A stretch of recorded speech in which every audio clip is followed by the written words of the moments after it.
Hello friends, welcome to Queen B Paradise Tamil. இன்றைக்கி எப்பவும் போல் ரொம்ப யூஸ்ஃபுல்லான ஒரு வீடியோ தான் நம்ம பார்க்க போகிறோம். சம்மர் வெக்கேஷன் எல்லாம் முடிஞ்சு ஸ்கூல் திறக்க வேண்டிய டைம் நெருங்கிட்டுருக்கு. எல்லாரும் ப்ரிப்பேர் ஆகிட்டுருப்பீங்க. ஸ்கூல் ரீஓப்பனுக்கு நானும் என் பசங்களும் எப்படி ரெடி ஆகிறோம், நான் என்னென்ன மாதிரி சின்ன டிப்ஸ் எல்லாம் ஃபாலோ பண்ணுறேன் அப்படின்னு நிறைய யூஸ்ஃபுல்லான இன்ஃபர்மேஷன் தான் உங்கள் கூட நான் ஷேர் பண்ணிக்க போகிறேன். இந்த வீடியோ உங்களுக்கு கண்டிப்பாக யூஸ்ஃபுல்லாக இருக்கும். வீடியோவை ஸ்கிப் பண்ணாமல் முழுசாக பாருங்கள். இந்த மாதிரி யூஸ்ஃபுல் வீடியோஸ் பார்க்குறதுக்கு நம்ம சேனலை சப்ஸ்கிரைப் பண்ணி வச்சுக்கோங்க. என்கிட்ட பர்சனலாக மெசேஜ் பண்ணணும், காண்டாக்ட் பண்ணணும் அப்படின்னா queenbeeparadise.officialங்கிற இன்ஸ்டாகிராம் பேஜில் ஃபாலோ பண்ணலாம்.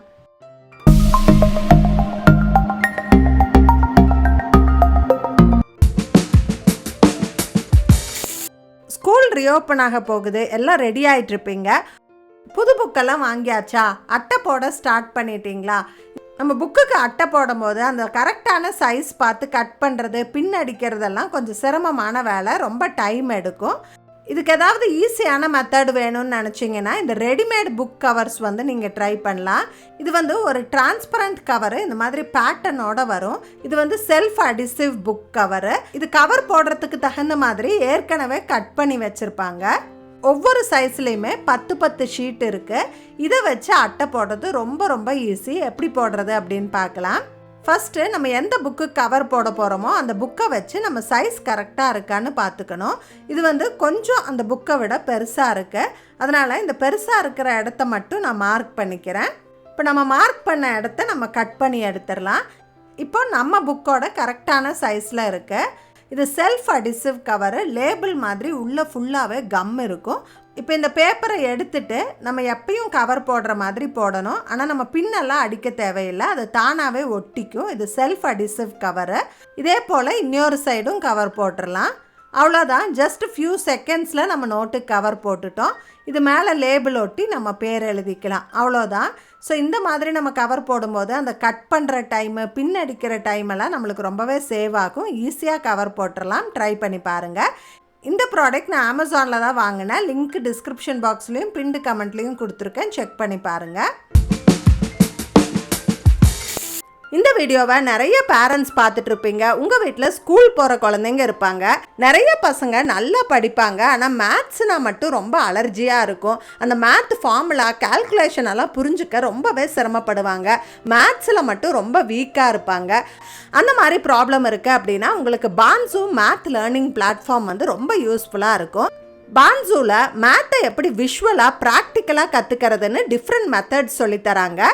ஃபாஸ்டஸ்ட் ஹியூமன் கால்குலேட்டரான நீலகண்ட பானு பிரகாஷ் அவரோட சின்ன வயசில் யூஸ் பண்ண மேத் டெக்னிக்கெல்லாம் நம்ம பசங்களுக்கு இந்த பான்சூ கோர்சஸில் கற்றுக் கொடுக்குறாங்க. ஃபன் வேலை கற்றுக்கிறதால ரொம்ப ஈஸியாக ஃபாஸ்ட்டாக மேத்ஸ் போட கற்றுக்குறாங்க. என்னுடைய பையனுக்கும் மேத் கொஞ்சம் ப்ராப்ளமாக இருந்ததால் பான்சூவில் ஒரு டெமோ கிளாஸ் அட்டன் பண்ணோம். ரொம்ப இம்ப்ரெசிவாக இருந்தது. 125. Okay. Wow, you are so good at it. See, just now you learned the method. கம்மி நேரத்தில் பேப்பர் பென்சிலை இல்லாமல் மேத் போடுறதுக்கு கற்றுக் கொடுத்தாங்க. எனக்கு ரொம்ப இம்ப்ரெசிவாக இருந்ததால் நான் என் பையனை பான்சூவில் என்ரோல் பண்ண போகிறேன். உங்களுக்கும் இந்த இன்ஃபர்மேஷன் யூஸ்ஃபுல்லாக இருக்கும்னு ஷேர் பண்ணுறேன். இந்த பான்சூ கோர்சஸ் யூகேஜிலேருந்து 9th ஸ்டாண்டர்ட் வரைக்கும் இருக்கிற பசங்களுக்கு வேர்ல்டு வைடாக ப்ரொவைட் பண்ணுறாங்க. நீங்கள் வேறு கண்ட்ரியில் இருந்தால் கூட இது ஜாயின் பண்ணிக்க முடியும். நீங்கள் நம்ம சேனல் சப்ஸ்கிரைபராக இருக்கீங்கன்னா முதல் 100 பேருக்கு ஃப்ரீ டெமோ கிளாஸ் அவைலபிளாக இருக்குது. செக் பண்ணி பாருங்கள். உங்களுக்கு டெமோ கிளாஸ் பிடிச்சிருந்தா நீங்கள் என்ரோல் பண்ணிக்கலாம். டீட்டெயில்ஸ் எல்லாமே டிஸ்கிரிப்ஷன் பாக்ஸ்லேயும் பின்டு கமெண்ட்லேயும் கொடுத்துருக்கேன், செக் பண்ணி பாருங்கள். பழைய ஸ்கூல் பேக்கெல்லாம் துவைச்சி ரெடி பண்ண போகிறீங்களா? எங்கள் வீட்டு ஸ்கூல் பேக்கெல்லாம் ரொம்ப அழுக்காக இருக்குது. இந்த லன்ச் பேக்கெல்லாம் ரொம்பவே அழுக்காக இருக்குது. இது எல்லாத்தையும் நான் கையில் துவைச்சி சிரமப்படாமல் வாஷிங் மிஷினில் தான் போட்டு துவைக்க போகிறேன். நிறைய பேருக்கு ஸ்கூல் பேக்கெல்லாம் வாஷிங் மிஷினில் துவைக்க முடியும் அப்படின்னு தெரியாது. இதை நான் எப்படி வாஷ் பண்ணுறேன் அப்படின்னு உங்கள் கூட ஷேர் பண்ணிக்கிறேன். ஃபஸ்ட்டு பேக் எம்டியாக இருக்கா அப்படின்னு செக் பண்ணிக்கோங்க. உள்ளே ஏதாவது பேப்பர், பென்சில், ரப்பர்லாம் இருக்கா அப்படின்னு செக் பண்ணிக்கோங்க. துவைக்க போடுறதுக்கு முன்னாடி எல்லா ஜிப்புமே ஓப்பனாக இருக்கிற மாதிரி பார்த்துக்கணும். க்ளோஸாக இருக்குது அப்படின்னா அதுக்குள்ளே தண்ணி போய் நல்லா துவைக்காது. அதனால் எல்லா ஜிப்புமே ஓப்பன் பண்ணி வச்சிடலாம். இப்போ இந்த பேக் எல்லாத்தையும் ஒவ்வொன்றா வாஷிங் மிஷினில் போட்டுக்கிறேன்.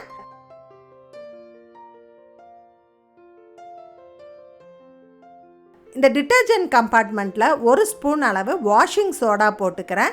1 ஸ்பூன் மட்டும் சேர்த்துங்க, அதிகமாக சேர்த்துனா பேக் வெளுத்த மாதிரி ஆயிரும். இந்த வாஷிங் சோடா கூடவே 1 மூடி அளவு லிக்விட் டிட்டர்ஜென்ட் சேர்த்துக்கிறேன். இந்த இடத்துல 1 மூடி அளவு ஃபேப்ரிக் சாஃப்ட்னர் சேர்த்துக்கிறேன் ஒரு வாசனைக்காக.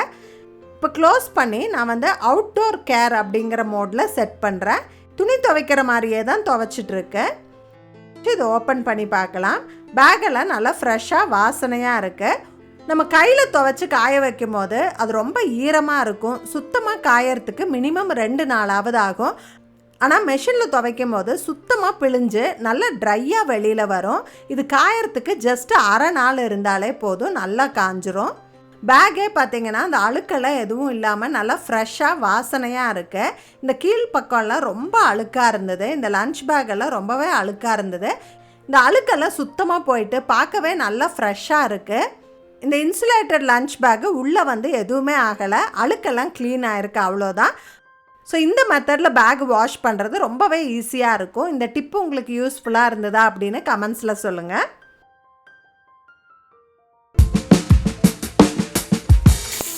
எங்கள் பசங்களுக்கு மே எண்டே ஸ்கூல் திறக்க போகுது. ஸ்கூல் ரீஓப்பனுக்கு நானும் பசங்கள்லாம் ரெடி ஆகிட்டுருக்கோம். ஸ்கூலுக்கு தேவையான திங்ஸ் எல்லாம் கொஞ்சம் புதுசாக வாங்கியிருக்கேன். புதுசாக வாங்கின ஐட்டம் எல்லாம் ஒரு மினி ஹால் மாதிரி உங்களுக்கு காமிச்சிட்றேன். லன்ச் பாக்ஸ் வாங்கும்போது ஒரு 4 விஷயம் அதில் இருக்குதான்னு செக் பண்ணி வாங்கினேன். முதல் விஷயம், ஸ்டெயின்லெஸ் ஸ்டீல் லன்ச் பாக்ஸ் வேணும் அப்படின்னு பார்த்தேன். இது வந்து உள்ள ஸ்டெயின்லெஸ் ஸ்டீல் கண்டெய்னர் இருக்குது, லிட்டும் வந்து ஸ்டெயின்லெஸ் ஸ்டீலு, அந்த ஃபுட்டு டச் ஆகிற இடம் எல்லாம் ஸ்டெயின்லெஸ் ஸ்டீலு, அந்த ஓரங்கள் மட்டும் பிளாஸ்டிக் ஃப்ரேம் கொடுத்துருக்காங்க. ஓப்பன் பண்ணி க்ளோஸ் பண்ணுறதுக்கெல்லாம் ஈஸியாக இருக்குது. இந்த லிட்டில் ரப்பர் கேஸ்கெட் கொடுத்து லீக் ப்ரூஃபாக டிசைன் பண்ணியிருக்காங்க. மூணாவது, நம்ம கொடுத்து விடுற சாப்பாடு கொஞ்சம் நேரம் சூடாக இருக்கணும் அப்படின்னு நினச்சேன். இந்த பாக்ஸ் வந்து நம்ம ஹாட் பேக் மாதிரி டபுள் லேயராக இருக்குது. உள்ளே ஒரு ஸ்டெயின்லெஸ் ஸ்டீல் கப்பு, வெளியில் பிளாஸ்டிக் லேயர் வருது. அதனால் சாப்பாடு கொஞ்சம் நேரம் சூடு தாங்கும். அதனால் இதை சூஸ் பண்ணேன். பொரியல் பாக்ஸு தனியாக இருக்கணும்னு நினச்சேன். இதுக்கு தனியாக ஒரு பாக்ஸும் ஒரு ஸ்பூனும் கொடுக்குறாங்க. இந்த பாக்ஸும் லீக் ப்ரூஃபாக இருக்குது. சட்னி சாம்பார்லாம் ஏதாவது கொடுத்தா கூட லீக் ஆகாது. ஸோ நான் எதிர்பார்த்த எல்லா விஷயமும் இருந்ததால் இந்த பாக்ஸ் வந்து சூஸ் பண்ணேன். இது போக 2 ஸ்நாக்ஸ் பாக்ஸ் சூஸ் பண்ணியிருக்கேன். இதுவும் ஸ்டெயின்லெஸ் ஸ்டீல் தான், லீக் ப்ரூஃபாக இருக்குது. லிட்டும் ஸ்டெயின்லெஸ் ஸ்டீலாக இருக்குது. ஓப்பன் பண்ணி க்ளோஸ் பண்ண ஈஸியாக இருக்குது. நான் சாண்ட்விச் எல்லாம் பேக் பண்ணுவேங்கிறதால கொஞ்சம் பெரிய சைஸ் சூஸ் பண்ணியிருக்கேன். இது வந்து சைஸ் 6, ஆனால் இதை விட சின்ன சைஸும் அவைலபிளாக இருக்குது, பெரிய சைஸும் அவைலபிளாக இருக்குது. இது ஸ்டெயின்லெஸ் ஸ்டீலுங்கிறதால லன்ச் பாக்ஸாகவும் பயன்படுத்தலாம். இதோட லிங்க்கு டிஸ்கிரிப்ஷன் பாக்ஸ்லேயும் பின்டு கமெண்ட்லேயும் கொடுத்துருக்கேன், தேவைப்பட்டால் செக் பண்ணி பாருங்கள். அடுத்து லன்ச் டவல்ஸு. இது வந்து 6 டவல் இருக்கிற மாதிரி ஒரு செட்டாக வருது. மெட்டீரியல் வந்து டர்க்கி டவல் மாதிரி இருக்குது. ஓரங்களெல்லாம் நீட்டாக ஃபினிஷ் பண்ணி நல்லா குவாலிட்டியாக இருக்குது. சைஸ் கரெக்டாக இருக்குது. Lunch box, side dish box, water can எல்லாம் வைக்கிற அளவு பெருசாக இருக்குது. அடுத்து 2 வாட்டர் பாட்டில் வாங்கினேன். இது வந்து ஸ்டீல் பாட்டில், உள்ளே வந்து ஸ்டீலு, வெளியில் வந்து கலர் கோட்டிங் கொடுத்துருக்காங்க. ரெட் ஒன்று, ப்ளூ ஒன்று ஒரு செட்டாக நான் வாங்கியிருக்கேன். இந்த கேப் வந்து ஃப்ளிப் ஓப்பன் கேப்பு, ஓப்பன் பண்ணி க்ளோஸ் பண்ணுறது வசதியாக இருக்குது, ஏர் டைட்டாக இருக்குது. லீக் ஆகாமல் இருக்கிறதுக்கு உள்ள ஒரு சின்ன கேஸ் கட்டும் கொடுத்துருக்காங்க. நல்லா இருக்கு பாட்டில், ரீசனபிள் ரேட்டில் கிடச்சிது. லிங்க் பின்டு கமெண்ட்டில் கொடுத்துருக்கேன், செக் பண்ணி பாருங்கள்.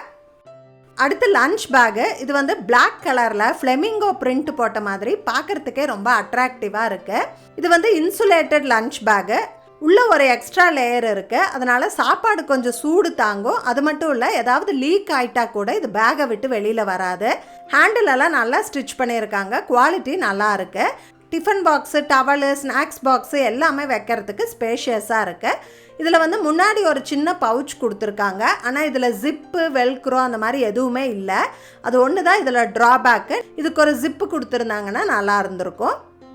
ஸோ அடுத்த லன்ச் பேக் வந்து அதெல்லாம் இருக்கிற மாதிரி பார்த்து வாங்கினேன். இது வந்து அதை விட கொஞ்சம் பெரிய லன்ச் பேக்கு.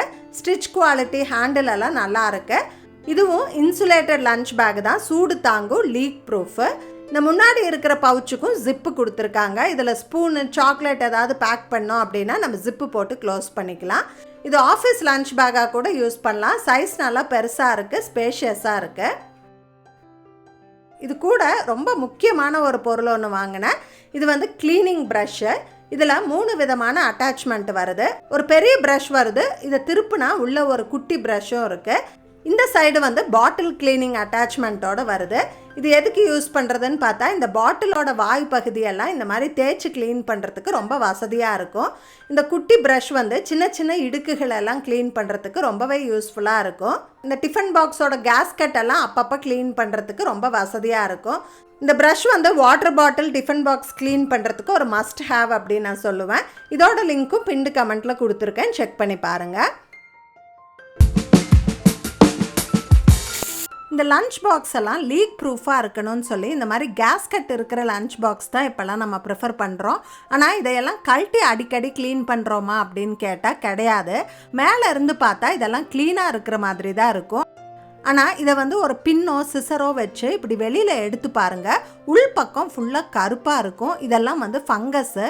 நம்ம இப்படியே இதை தொடர்ந்து யூஸ் பண்ணும்போது ஃபுட் பாய்சன் ஆக கூட வாய்ப்பு இருக்குது. அதனால் இதையெல்லாம் அடிக்கடி இந்த மாதிரி வெளியில் எடுத்து நம்ம க்ளீன் பண்ண வேண்டியது ரொம்பவே அவசியம். இதை க்ளீன் பண்ணுறது ரொம்ப ஈஸி தான். ஒரு பவுலில் வெதுவெதுப்பான தண்ணி எடுத்துக்கிறேன், கூடவே சிந்தட்டிக் வினிகர் ஊற்றிக்கிறேன். இதில் ஒரு 2-3 மூடி ஊற்றிட்டு கூடவே கொஞ்சம் டிஷ் லிக்விட் ஊற்றிக்கிறேன். இதை நல்லா மிக்ஸ் பண்ணிவிட்டு நம்ம எடுத்து வச்சுருக்க கேஸ்கட் எல்லாம் உள்ளே போட்டு ஒரு அரை மணி நேரம் அப்படியே ஊற விட்டுறலாம். இந்த மூடியோட உள்பகுதியிலையும் ஃபங்கஸ் இருக்கும், அதனால் அதையும் இந்த மாதிரி கவுத்தி போட்டு உள்ளேயே ஒரு அரை மணி நேரம் ஊற வச்சிடலாம். அரை மணி நேரம் கழித்து பார்த்தா அந்த கருப்பெல்லாம் அப்படியே ஊறி அந்த தண்ணியில் மிதக்கிறத பார்க்க முடியும். இதுக்கப்புறமா இதை எடுத்து எப்பவும் பாத்திரம் தேய்க்கிற மாதிரி வாஷ் பண்ணிக்கலாம். அந்த மூடியோட உள்பகுதியும் நல்லா வாஷ் பண்ணி எடுத்துக்கலாம். அவ்வளோதான், எல்லாமே சுத்தமாக வாஷ் பண்ணியாச்சு.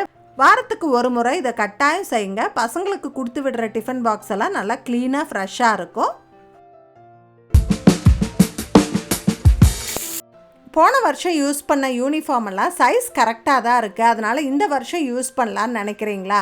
ஆனால் அதெல்லாம் ஒரு மாதிரி டல்லாக இருக்குது அப்படின்னு யோசிச்சிங்கன்னா இதையெல்லாம் இன்ஸ்டண்ட்டாக எப்படி பிரைட் ஆக்கிறது அப்படின்னு ஒரு ஈஸியான மெத்தட் பார்க்கலாம். இந்த மெத்தட் ஒயிட் யூனிஃபார்முக்கு சூப்பராக ஒர்க் அவுட் ஆகும். என் பசங்களுக்கு எல்லா நாளுமே ஒயிட் யூனிஃபார்ம் தான். அதனால் இதையெல்லாம் எப்படி பிரைட்டன் ஆக்கிறேன் அப்படின்னு பார்க்கலாம்.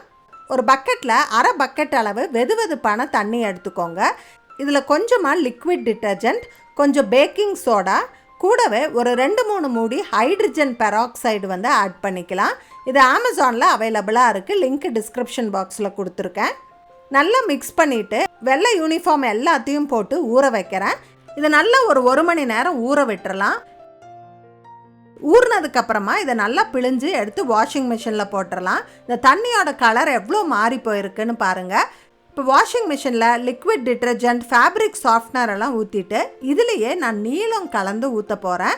வெள்ளை துணிகளுக்கு நீலம் போடும்போது ஒரு எக்ஸ்ட்ரா பிரைட்னஸ் கிடைக்கும். நீலம் வந்து டைரெக்டாக ஊற்றக்கூடாது. ஒரு 1/4 டம்ளர் தண்ணியில் 20 சொட்டு நீலம் கலந்துட்டு இந்த ஃபேப்ரிக் கண்டிஷ்னர் கூட சேர்ந்தே நான் ஊற்றி விட்டுற போகிறேன். ஃபஸ்ட்டு லிக்விட் சோப் எடுத்து துவைச்சிட்டு கடைசியாக இந்த ஃபேப்ரிக் சாஃப்ட்னரும் நீளமும் போட்டு அலசிக்கும். துவைச்சி நல்லா காய வச்சு எடுத்து பார்க்கும்போது முன்னாடி இருந்ததை விட ஒரு 3-4 ஷேடு நல்லா பிரைட் ஆகிருக்கிறத நம்ம பார்க்க முடியும். வெள்ளை யூனிஃபார்ம், லைட் கலர் யூனிஃபார்ம் எல்லாம் டல்லாக இருக்குன்னு நினச்சிங்கன்னா கண்டிப்பாக இந்த மெத்தட் ட்ரை பண்ணி பாருங்கள், நல்லா பிரைட் ஆயிரும். இது வெள்ளை யூனிஃபார்முக்கு மட்டும்தான் யூஸ் பண்ணணுமான்னு கேட்டால் இல்லை, லைட் கலர் யூனிஃபார்ம் எல்லாத்துக்குமே யூஸ் பண்ணலாம். நான் இந்த வீடியோவில் ஷேர் பண்ண டிப்ஸ் எல்லாமே உங்களுக்கு ரொம்ப யூஸ்ஃபுல்லாக இருந்திருக்குன்னு நினைக்கிறேன். இதெல்லாம் ரொம்ப புதுசாக இருந்தது, நான் இந்த வீடியோவில் இருந்து தான் தெரிஞ்சுக்கிட்டேன்னு நினச்சிங்கன்னா அது எந்த டிப்பு அப்படின்னு மறக்காமல் கமெண்ட்ஸில் சொல்லுங்கள். இந்த வீடியோவை உங்கள் ஃப்ரெண்ட்ஸ் அண்ட் ஃபேமிலி கூட ஷேர் பண்ணிக்கோங்க. மறக்காமல் நம்ம குயின் பீ பேரடைஸ் தமிழ் சேனலை சப்ஸ்கிரைப் பண்ணிடுங்க. தேங்க்ஸ் ஃபார் வாட்சிங். பபாய்.